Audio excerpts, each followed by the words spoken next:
O que eu queria falar hoje aqui é algo principalmente para aqueles que já estão há muito tempo, mas serve de alerta também para aqueles que estão começando na fé agora. Você sabe, um dos maiores desafios nossos não é quando nós estamos começando algo. Provavelmente, se eu chamasse algum irmão para vir pregar aqui e desse um longo prazo para ele se preparar, eu creio que ele ia se preparar tremendamente para vir e trazer uma palavra abençoada para você. O problema não é quando nós fazemos algo pela primeira vez, mas o problema é quando aquilo vai se tornando algo, uma rotina, e vai se tornando algo automático. Então o problema não é na primeira, não é na segunda, não é na terceira, nem na 10ª, mas talvez na 30ª vez, na 50ª vez, na 100ª vez em que você pode estar vindo para um culto. Você já parou para fazer a conta? São 54 domingos em um ano. Vamos colocar 4 aí, porque todo mundo tem direito a férias, né?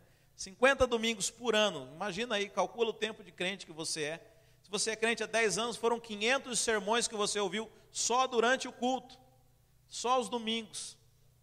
Mas sabe, irmãos, então, a questão não é talvez o primeiro culto que você esteja participando, em que Deus falou com você, mas talvez é quando você chega num nível da sua vida cristã, ou você chega num tempo e você corre um risco.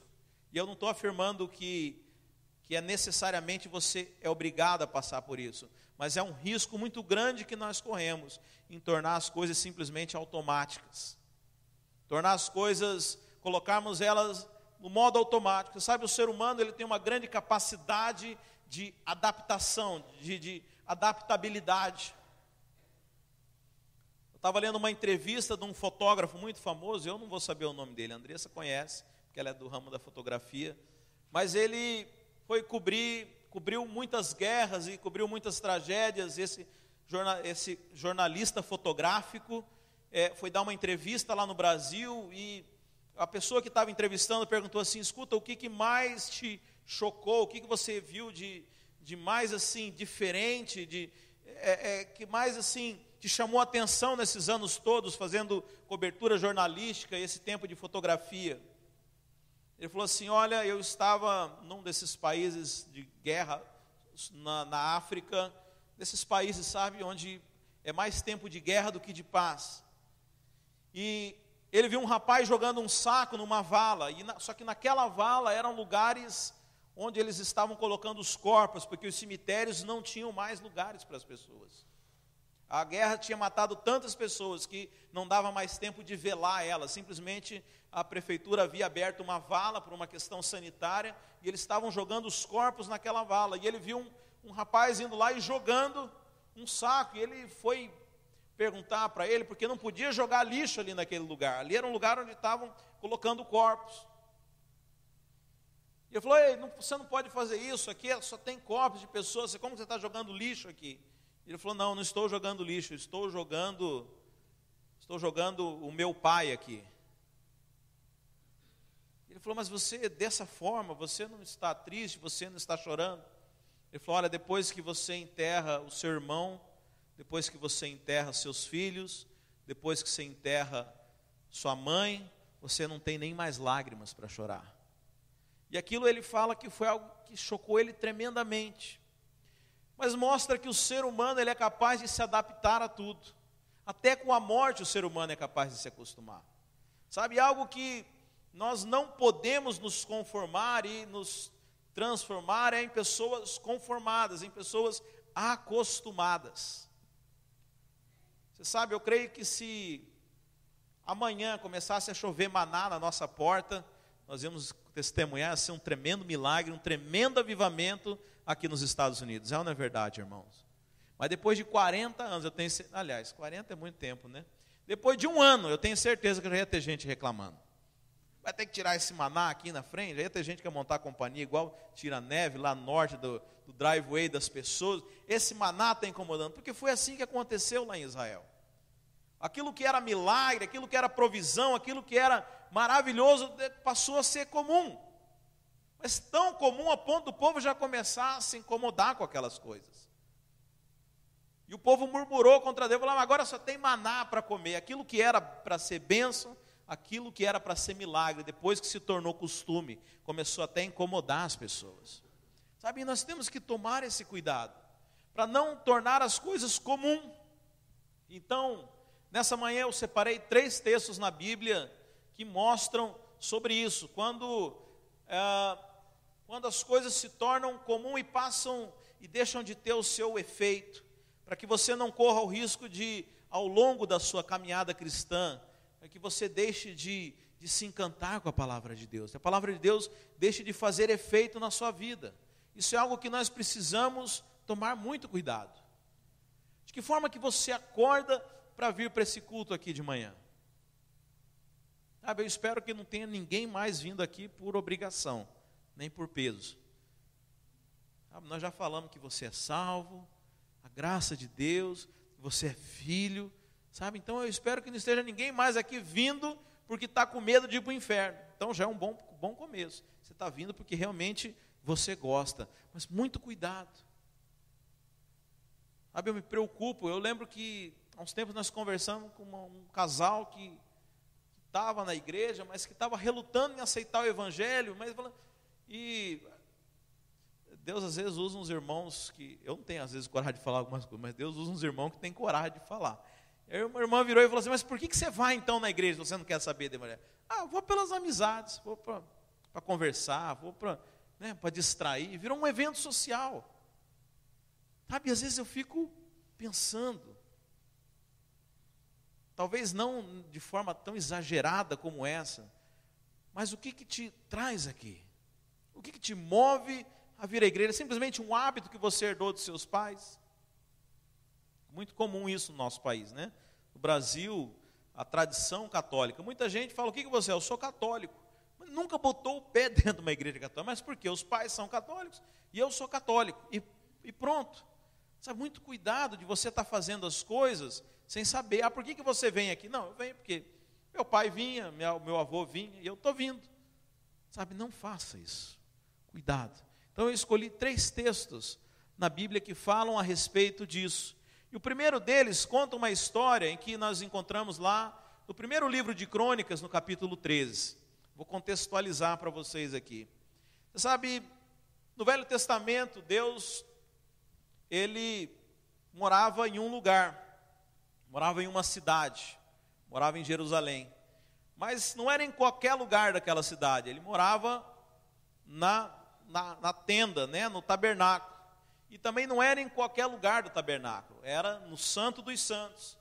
E também não era em qualquer lugar no Santo dos Santos. Deus morava dentro da Arca da Aliança, era o que representava a presença de Deus.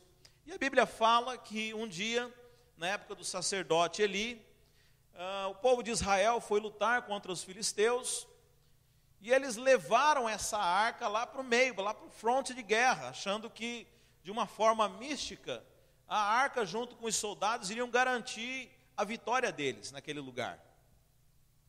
E aconteceu que eles perderam a guerra, os filisteus levaram a arca embora, e aí Deus começou a amaldiçoar, porque eles colocaram a Arca da Aliança junto com outros ídolos, junto com Dagon, que era o deus deles. Não é a história que eu vou falar hoje. Mas começou a amaldiçoar tanto aquele povo que eles falaram, olha, vamos dar um jeito de devolver essa Arca da Aliança aqui para o povo de Israel. E aí botaram a Arca da Aliança sobre os carros de bois.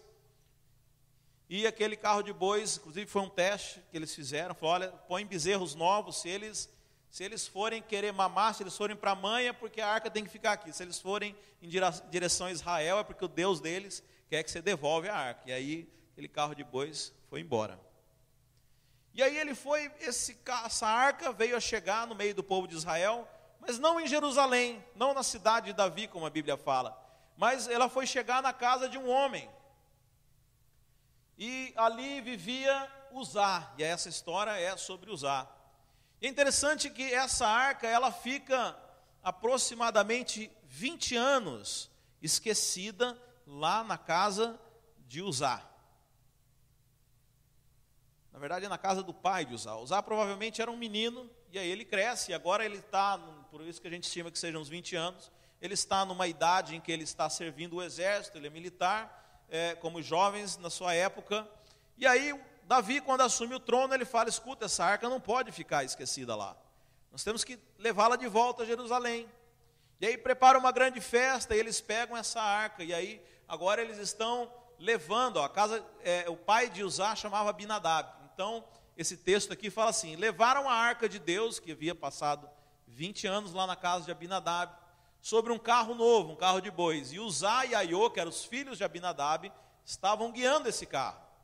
E Davi e todo Israel alegraram-se perante Deus com todas as suas forças, com cânticos, harpas, saltérios e tamborins, e com símbolos e com trombetas. E chegando à eira de Quidom, estendeu Uzá a sua mão.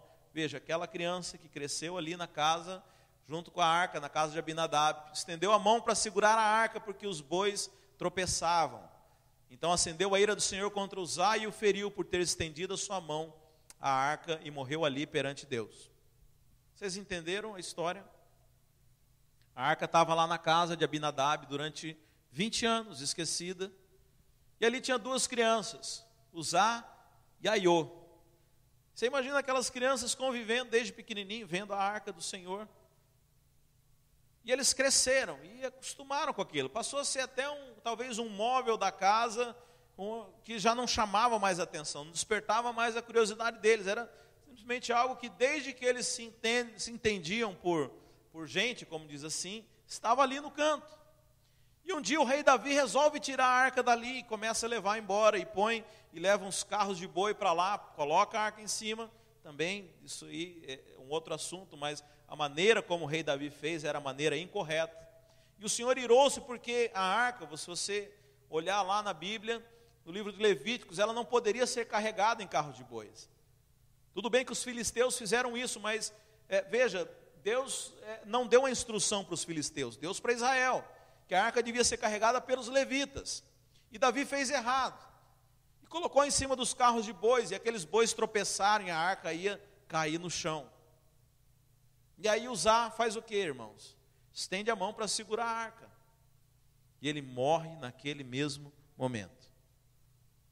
Durante muito tempo eu fui inconformado com esse texto, irmãos. O cara era extremamente bem intencionado. E Deus fulminou ele, o cara morreu. Você sabe, essa é a história de muita gente, né? Mas fulano é tão bom, né? Nosso conceito de bondade, de coisas assim. O fulano está cheio de boas intenções. Deixa eu falar, irmão. Boas intenções não levam ninguém para o céu. Mas o que eu quero falar é sobre o acostumar-se. Nós temos algo chave aqui, olhando para a vida de Uzá. Uzá, ele cresceu com a arca do Senhor. Uzá talvez fosse aquela criança que os pais eram crentes, assim como eu. E cresceram ouvindo a presença do Senhor, cresceram ouvindo música cristã, cresceram indo aos domingos à igreja, cresceram participando de todas as atividades. Talvez Uzá poderia ser até um filho de pastor, alguém que está acostumado com a presença de Deus. Mas por acostumar-se demais, ele passou a ignorar o que representava a Arca da Aliança. Sabe, quando algo se torna muito comum e você corre o risco de perder a percepção das coisas.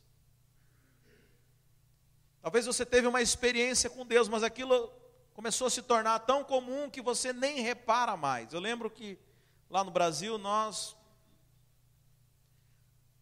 às vezes tinha alguns cultos que viravam uma bagunça do ponto de vista humano. O Espírito Santo começava a agir, irmãos eram tomados e falavam em línguas e sabe, era aquela bagunça do ponto de vista humano. E eu lembro que a gente ficava, uau, Deus agiu, o culto foi fantástico. E aquilo começou, claro, nós gostávamos, nós honrávamos, nós prezávamos por esse ambiente espiritual. Mas começou a chegar um tempo em que começou a banalizar a coisa.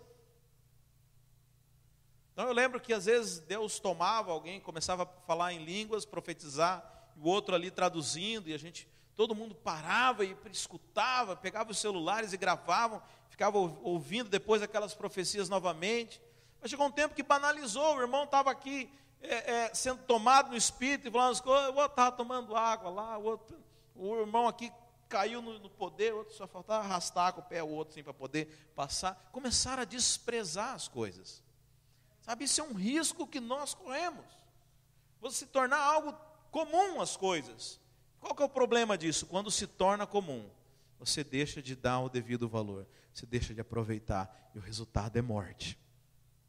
Uzá tocou na arca porque para ele era só uma caixa. Ainda que revestida de ouro, toda bonita, era só um enfeite, era um adorno na casa dele. Para ele não tinha nada de mais naquilo.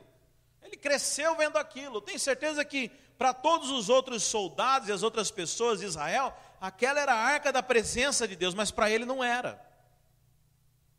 20 anos, mas eu conheço aqui. Mas não, pastor Elias, eu conheço ele. Não, ele andou de moto comigo ali, nós temos amigo, não tem nada, né? Esse negócio de pastor espiritual, não tem nada disso não. Sabe, a proximidade, a intimidade, corre o risco de embotar a nossa vista, de nós não enxergarmos aquilo que Deus quer mostrar. Isso é particularmente importante para nós, porque nós somos uma igreja de relacionamento, uma igreja de células. E talvez você possa conviver muito comigo e, não, pastor, você deixar de reconhecer, talvez a autoridade que Deus colocou sobre a minha vida, a autoridade que Deus colocou sobre a vida do seu líder, porque simplesmente se tornou comum, não tem nada demais. Aliás, nós temos algumas doutrinas na videira nós não abrimos mão nelas, que são fundamentais, mas sozinhas elas podem produzir muitos pensamentos errados. Nós ensinamos que cada crente é um sacerdote, que cada crente é um ministro. Aliás, quem falou isso a primeira vez foi Martinho Lutero, está fazendo 500 anos esse ano. Chama o sacerdócio universal de crente. Você é um sacerdote assim como eu. Mas se você não entender o princípio da honra, você vai achar o quê? Não, é tudo igual. Não é isso de pastor mandar em ninguém, não. Está todo mundo aqui no mesmo nível. Não é assim. Então nós temos que tomar muito cuidado. Outra coisa que nós ensinamos, que nós somos a residência de Deus. Sabe, esse lugar aqui não tem nada demais. Mas talvez isso possa te provocar a ter irreverência no momento em que nós estamos aqui cultuando o nosso Deus. Então nós temos que tomar cuidado com as coisas. Porque o resultado disso pode ser morte para a sua vida. Você sabe que depois daqui, a arca foi para a casa de Obed-Edom. Porque quando deu esse problema aqui, quando aconteceu essa tragédia, que morreu Uzá, Davi mandou parar tudo. Mandou parar tudo. Peraí, alguma coisa está errada. Eu fiz errado, mas eu tenho a percepção espiritual de que algo está errado. Sabe, isso é muito importante.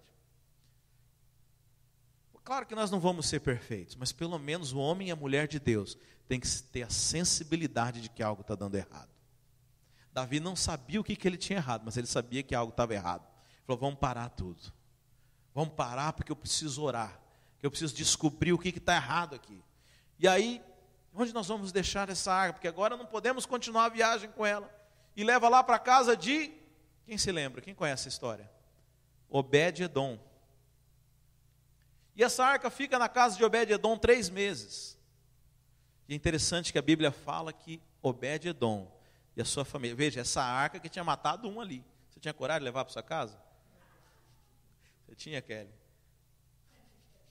Falar para os meninos, não encosta, porque matou um ali, viu?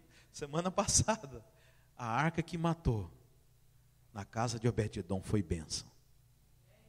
A Bíblia fala que ele foi tremendamente abençoado. Agora eu fico pensando, e aí é onde mais me intriga nessa história toda. Ficou 20 anos na casa de Abinadab e não aconteceu nada. Ficou 3 meses na casa de Obed-Edom e o homem foi abençoado.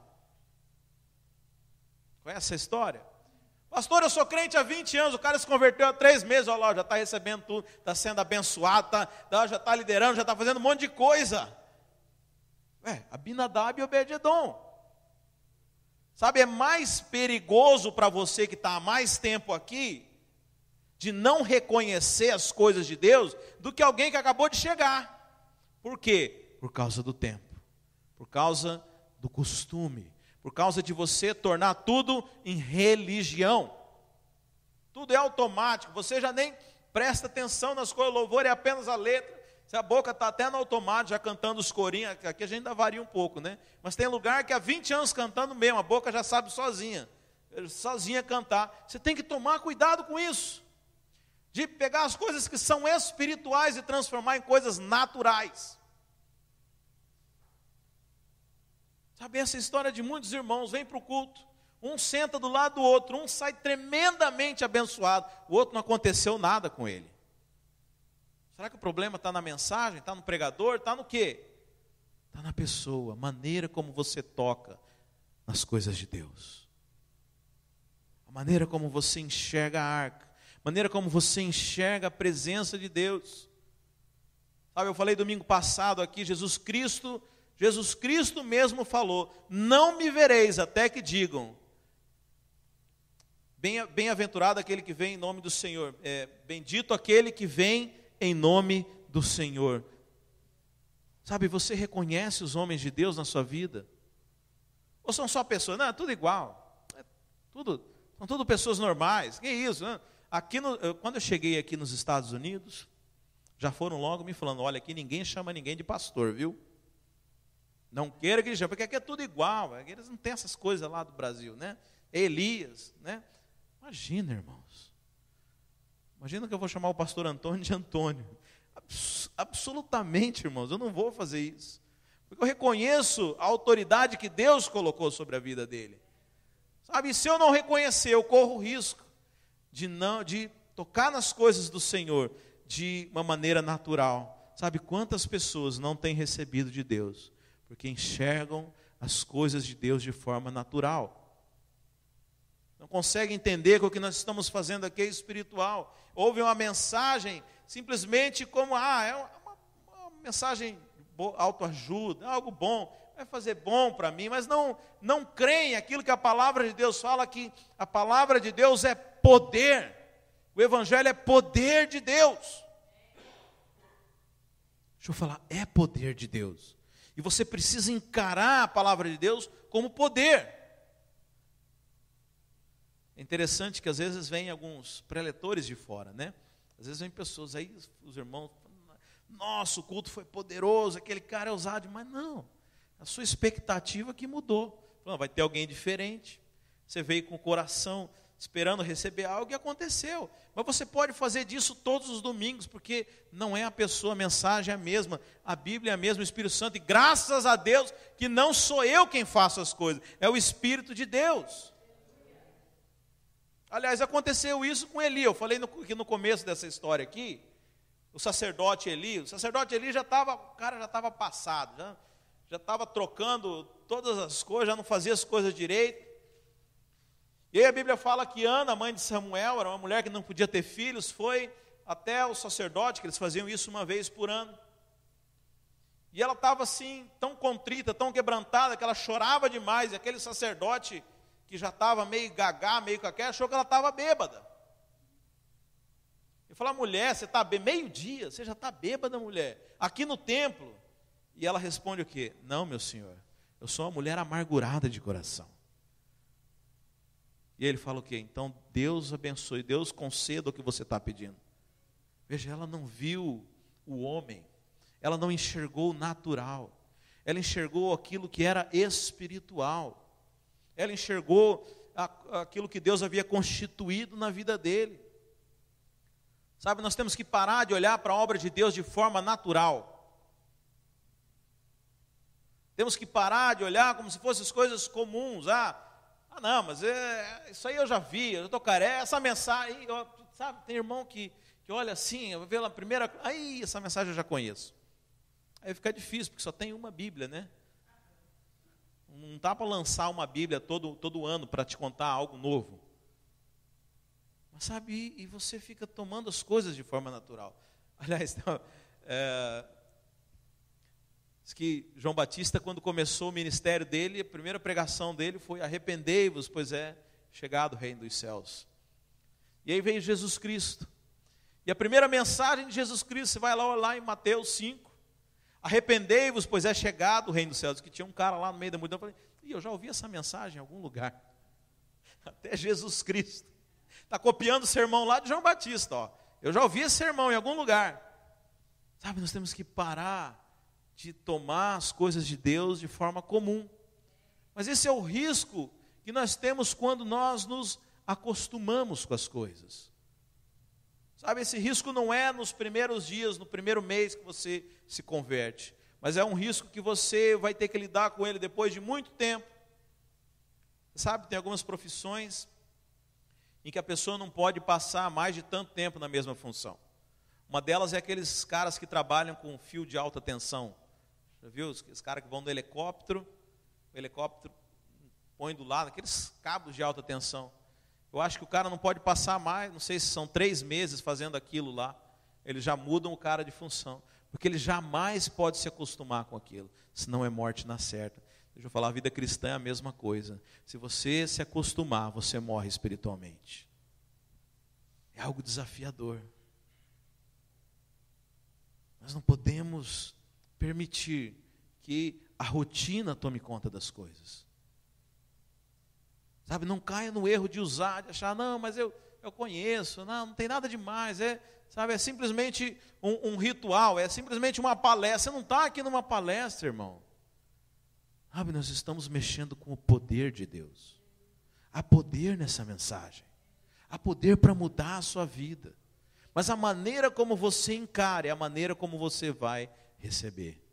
Se você achar que é só mais uma mensagem bonita, só mais uma palestra, vai ser assim na sua vida. Mas se você vê realmente, você conseguir enxergar o homem de Deus, a mensagem de Deus, as coisas espirituais, é assim que você vai ser abençoado.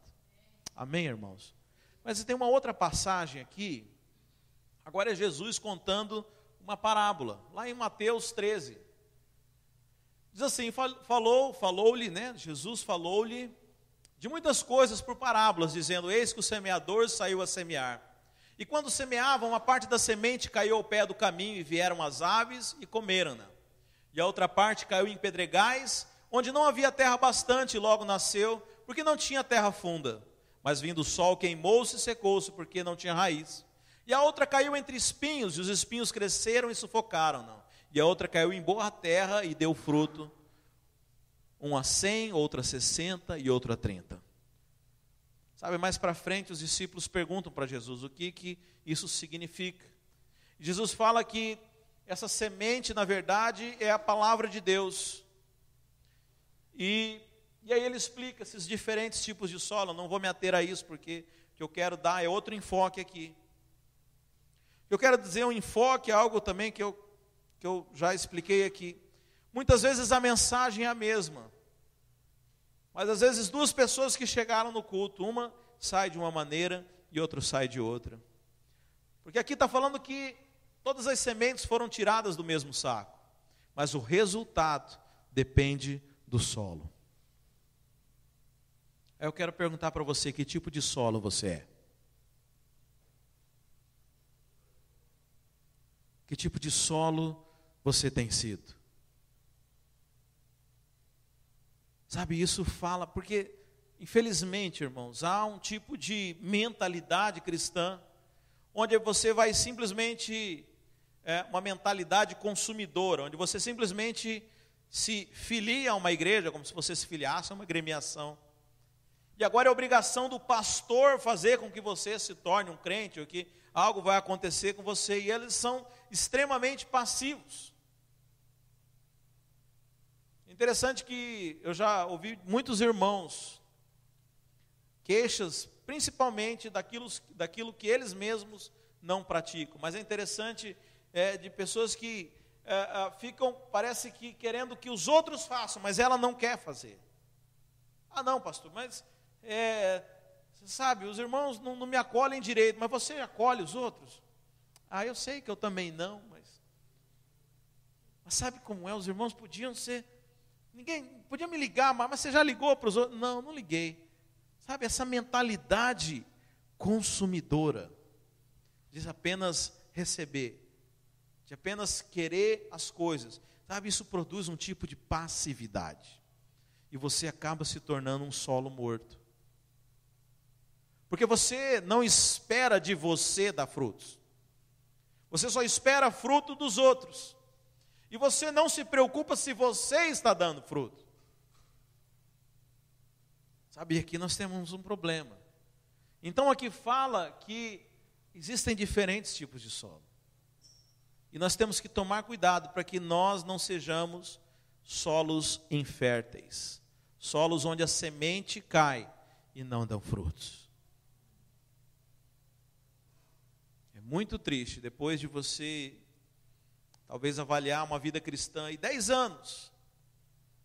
E se você fizer uma avaliação, você pensar, não, eu não mudei quase nada na minha vida. Não mudou quase nada. Continuo com os problemas nas mesmas áreas. Continuo tendo o mesmo tipo de briga. As mesmas coisas continuam me incomodando. Alguma coisa está errada. E deixa eu falar, o problema não é na mensagem. Que a mensagem é de Deus. O problema está no solo. Irmãos, eu não estou falando isso para trazer peso nem acusação. Eu falo isso com profundo amor no coração. Que o meu desejo, deixa eu falar, o maior desejo de um pastor, nós temos 2 pastores aqui. O maior desejo na vida de um pastor é ver o crente avançar. É ver o crente viver uma vida vitoriosa. É ver você levando, sabe, uma vida de plenitude e abundância. É ou não é, pastores? Não é isso que nós queremos para a vida dos irmãos? Sabe, eu falo isso então, não é com um tom de acusação, mas é de fato que você venha a meditar, porque há algo que eu não posso fazer, que é mudar esse solo. Só você pode mudar. Só você pode decidir se você vai aceitar a mensagem, se você é um solo aberto, se você é alguém receptivo à palavra de Deus, e se essa palavra vai dar fruto ou não. Não tem como eu tomar essa decisão, acredita em mim. Se eu pudesse decidir por você, eu já tinha decidido. Você ia estar recebendo, e você seria esse que ia dar 100 por 1. Mas nós temos que tomar cuidado com isso. Será que nós temos sido bons solos? Será que a palavra de Deus tem encontrado lugar para germinar em nossas vidas? Sabe, nós temos sufocado ela. Ela tem sido prendida. Tem pessoas que, qual que é o problema às vezes? Recebem a semente, mas depois não cuidam dela. Você sabe o que nós fazemos durante a semana, quando nós nos reunimos nas casas dos irmãos? É regar e adubar um pouquinho mais essa semente. Mas também não é suficiente, você precisa, a Bíblia fala que nós temos que meditar na palavra. Mas tem pessoas que simplesmente recebem a semente, mas esquecem, elas não fazem mais nada. Aí é difícil germinar. Mas se você cuida dessa semente, imagina, cada semana, eu fico pensando em alguns países onde o evangelho era proibido de entrar. Na China comunista, o evangelho era proibido de entrar. E aí, quando eles conseguiam contrabandear uma Bíblia para aquele lugar,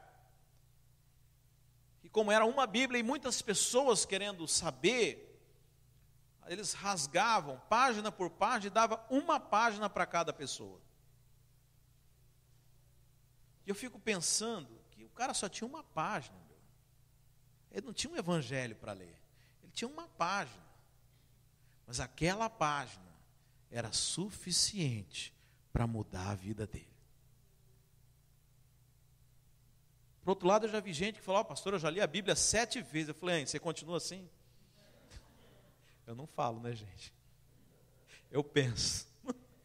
Às vezes eu conto para o Andrés, você falou isso? Não, pensei só. Eu não tenho coragem de falar. Mas, você me entende?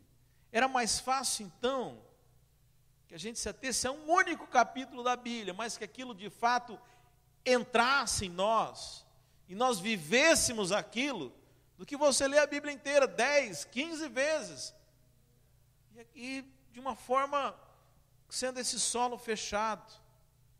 Por isso é importante, sabe? Agora você imagina, às vezes a pessoa com uma página da Bíblia conseguiu se converter e mudar toda a sua vida. Nós temos, ensino de sombra, graças a Deus. as Bíblias estão abertas à nossa frente, todo domingo nós escutamos palavra, você vai para o YouTube e escuta a palavra, toma cuidado, tem gente que está falando besteira, mas, sabe, não tem barreira, você pode escutar a palavra em qualquer lugar e não consegue transformar a gente, por causa do solo. Sabe, a gente acaba se tornando um solo saturado, sabe por quê? Porque tem a semente do Evangelho, mas tem tanta semente sendo jogada em nós todos os dias. É tanta coisa que sufoca a gente, né, na maneira como nós vivemos. Sabe, quando a semente cai, o solo já está encharcado, já não consegue, já não é mais produtivo, já está saturado. Então, muito cuidado. Receba essa semente. Receba de uma forma especial. Guarde ela, alimente, cuide dessa semente, porque é a palavra de Deus, que ela vai dar muito fruto na sua vida, sabe? O resultado disso é fruto. Nós temos que avaliar, irmãos. Jesus Cristo fala assim: eu sou a videira e vós os ramos. Aquele que não está em mim, meu Pai tira fora, mas aquele que está em mim dá muito fruto. Sabe, é um bom indicador para saber o quanto você está em Jesus, é avaliar os seus frutos. E novamente, eu não estou falando aqui em tom de acusação. Eu estou te exortando a avaliar as coisas. Avaliar para onde tem ido a sua vida, aquilo que você tem feito, sob pena de você passar todos os seus domingos acordando cedo, para nada. Conhecer todos os sermões de cor, mas ser alguém como Nicodemo, sem entender, olhando tudo de uma forma racional e sem que o Evangelho possa fazer efeito na sua vida. Sabe, que nós sejamos solos apropriados. Sabe, venha para esse culto como um solo receptivo. Sabe, aqui de manhã ainda é tranquilo, lá no Brasil o culto era à noite. E aí tinha irmão que ficava a tarde inteira vendo besteira na televisão. Aí chegava à noite no culto, queria sentir arrepio. Eu falei: filho, não vai sentir. Você se saturou de porcaria, agora você quer receber a semente do Evangelho, não dá certo. Sabe, nós temos que sermos preparados, sermos solos prontos para receber essa semente. Eu tenho certeza que você vai receber frutos. Agora o último texto, Jesus também falando agora em Mateus 11. Ele diz assim: mas a quem assemelharei essa geração? Jesus falando para os fariseus. É semelhante aos meninos que se assentam nas praças e clamam aos seus companheiros e dizem: tocávamos flauta, mas vocês não quiseram dançar. Cantamos lamentações, mas vocês... Brincadeira esquisita isso, né? Cantar lamentação e o outro brinca. Mas criança brinca com tudo, né? A brincadeira era cantar lamentação e o outro chorar. Mas você não quis chorar. Porquanto veio João, não comendo nem bebendo. Você sabe que João Batista, ele era uma figura muito estranha para aquela época, né? A dieta dele era mel e gafanhoto. Alguém já comeu gafanhoto? Eu já comi. Uma vez só, mas não quero mais não. Mel e gafanhoto. O cara se vestia, o cara pensa, barbudão, não cortava cabelo. Então ele era um cara esquisitão, né? Então Jesus fala assim: olha, veio João Batista, que não comia nem bebia. Aí vocês falaram o quê? Tem demônio. O cara maluco desse, só pode ser endemoniado. Aí veio Jesus, veio o Filho do Homem, comendo e bebendo. E aí o que eles falam? Eis aí um comilão e beberrão. Sabe, comilão até eu já fui chamado. Beberrão eu não bebo, mas falaram que Jesus era comilão e beberrão, amigo dos publicanos e pecadores, mas a sabedoria é justificada por seus filhos. O que Jesus Cristo está falando aqui? Olha, veio João Batista. João Batista é aquele crente espiritual, meio esquisitão. Uns tempos atrás no Brasil, apareceu um cara lá que só andava descalço. E o cara andava, e o jovem achava o máximo, porque é diferente. O cara anda descalço, né? Aí eu lembro que nosso pastor falou: se vocês quiserem, eu ando descalço também. Essa questão é o que você está calçando. Mas João Batista era uma figura estranha. Aí os fariseus falaram: não, esse cara é muito esquisito, deve ter demônio. Eu não quero esse não. Aí veio Jesus. Jesus já era sociável, né? Comia, bebia, era amigo de publicanos, de pecadores. Esse aí também não serve. O que Jesus está falando? Ninguém te agrada. Ninguém serve. Sabe, já viram pessoas assim que ficam idealizando: não, mas quando eu tiver um líder, assim, assim, assim. Quando eu tiver um pastor que for santo e que isso, e aleluia, glória, glória, sabe, ninguém vai te satisfazer. Ninguém satisfaz, porque veja, era o próprio Jesus. Mas para os fariseus não aceitavam. Sabe, isso fala da nossa postura de coração. E ele começa, contando uma história, como crianças. Então ele fala de 2 grupos de crianças. Então um grupo de criança queria tocar flauta, mas o outro grupo não queria dançar. Ah, não, então vamos brincar de cantar lamentações, mas o outro grupo também não queria brincar de chorar. Tudo que propunha para aquele grupo, eles não queriam. Sabe, isso é muito ruim quando você faz parte de um grupo, mas você não quer nada. Ah, não, vamos cantar. Ah, não, cantar não. Ah, agora vamos pregar. Ih, vai estar demorado demais. Aliás, falou muito, é demorado demais. Falou pouco, é superficial demais esse pastor. Ah, cantou demais, está chato essa música, não cantou nada. Aí, ó, nem gosta, nem louva direito. Sabe, nada agrada. Mas, mais uma vez, o problema está onde, irmãos? Em nós. A nossa maneira como nós encaramos as pessoas. E aí, novamente, eu digo aquilo que Jesus falou. Bendito aquele que vem em nome do Senhor. Sabe quando que você vai receber a bênção de Jesus? Sabe quando você vai enxergar a Cristo?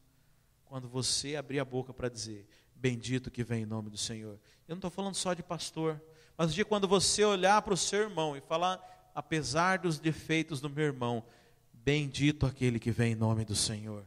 Apesar dos problemas do meu líder, bendito aquele que vem em nome do Senhor. Apesar dos problemas daquele irmãozinho chato lá da célula, bendito aquele que vem em nome do Senhor. Sabe, porque senão nós nos tornamos pessoas críticas, tão perfeccionistas que nada está bom e nada nos agrada. Mas deixa eu falar, você também não vai receber nada desse jeito. Você se tornou um solo fechado, você não se abre mais. Eu conheço, já vi histórias muito tristes, por exemplo, de pregadores que, porque não estavam vestindo assim, assado, ninguém recebeu aquela mensagem, não quiseram escutar o que ele estava falando, ou alguém porque falava erros de português, as pessoas não deram ouvidos a eles. Deixa eu falar, não julgue a embalagem, você pode estar deixando de receber algo que Deus tem para te dar.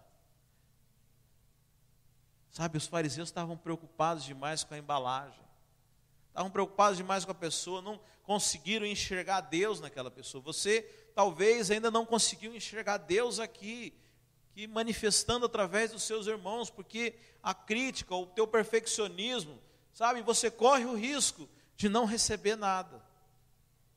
Você corre o risco de ser um solo infértil, porque você simplesmente se fechou para as coisas. Mas sabe, a melhor coisa é, na hora que for tocar flauta, então vamos dançar. Pastor, se agora o negócio é ir na cela, eu vou participar. Sabe, eu vou pular de cabelo, o que tem que fazer? Temos que fazer isso? Vamos até o fim. Vamos fazer, irmãos. Sabe, aquilo que Deus está propondo para nós. Sabe, não deixa de participar.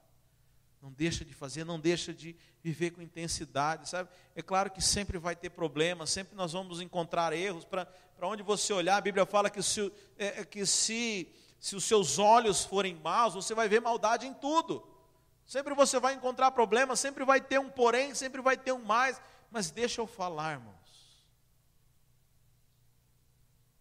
Se os seus olhos forem bons também, tudo vai ser bom. O que nos une aqui não é a perfeição. O que nos une não é a pretensão de sermos uns melhores que os outros. O que nos une é a aliança em Cristo. Sabe, se você está aqui, se você faz parte disso, viva, sabe, receba aquilo que Deus está fazendo, sabe. Se o mover de Deus agora é cantar, vamos cantar com intensidade.